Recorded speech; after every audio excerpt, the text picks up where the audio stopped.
Sua moto faz barulho ao frear? Veja a solução.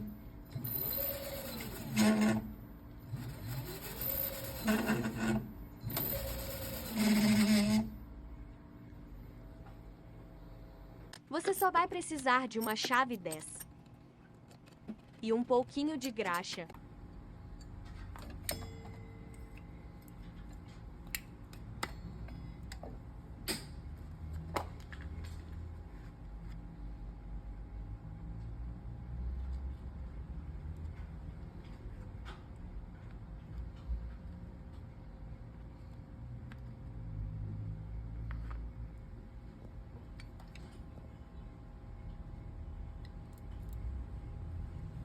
Agora é só apertar.